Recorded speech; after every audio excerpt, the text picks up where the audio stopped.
Audreco Conception, bonjour. Nous allons aborder aujourd'hui les régions chez le chien. Attention, ce n'est pas du tout un cours de biologie. Je vois complètement dans ce cours les choses d'un point de vue toilettage. Mais tout au long du livre, nous allons parler de telle région du chien, la pointe du jarret, l'angulation de ceci, le stop et que sais-je encore.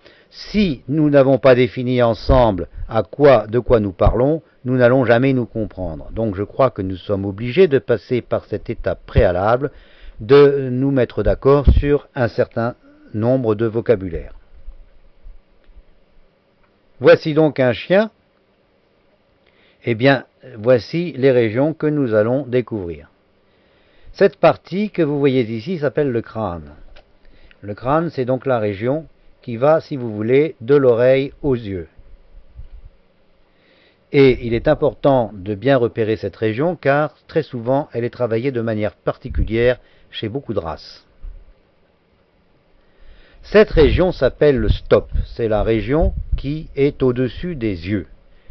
Dans certaines races, il faut que le stop soit marqué, dans d'autres, il faut qu'au contraire, il soit continu.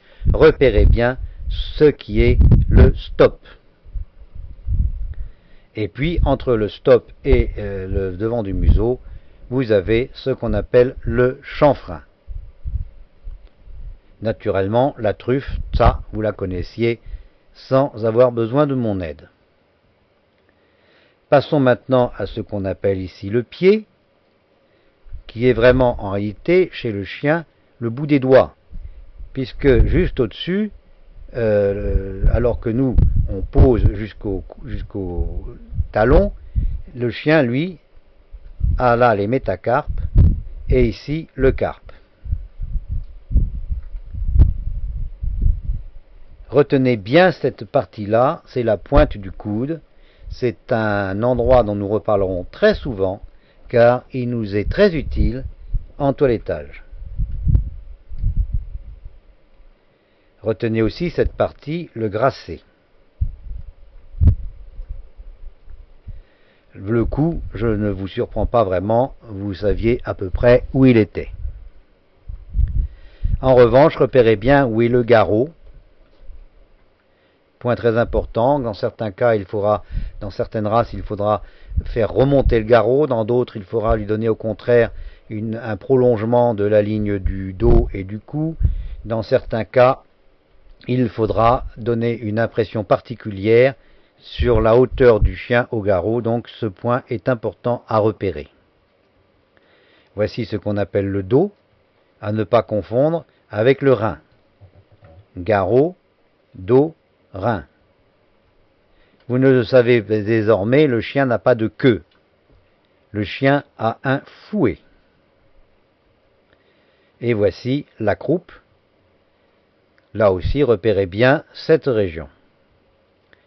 Cette partie très importante, c'est la pointe de la fesse. Nous en reparlerons beaucoup. Dans certains cas, il faut l'effacer.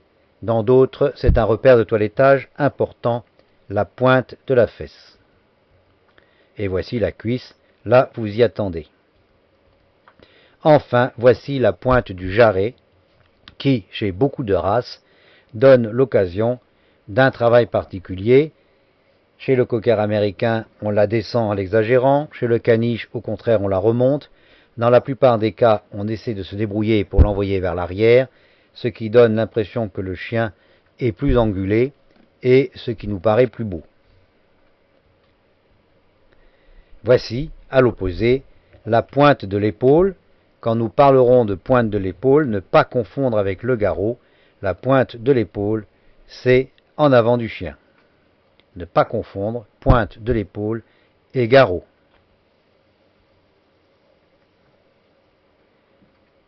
Retenez donc ces régions que nous allons revoir.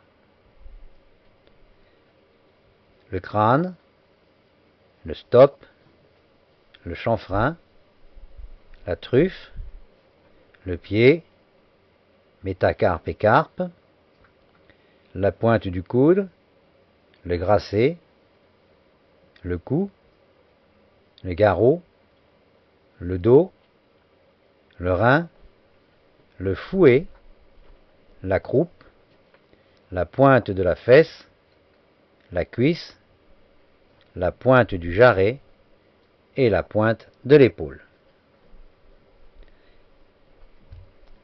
Encore une fois, Audrey Co-Conception vous a présenté l'érosion chez le chien. Nous vous remercions de votre attention.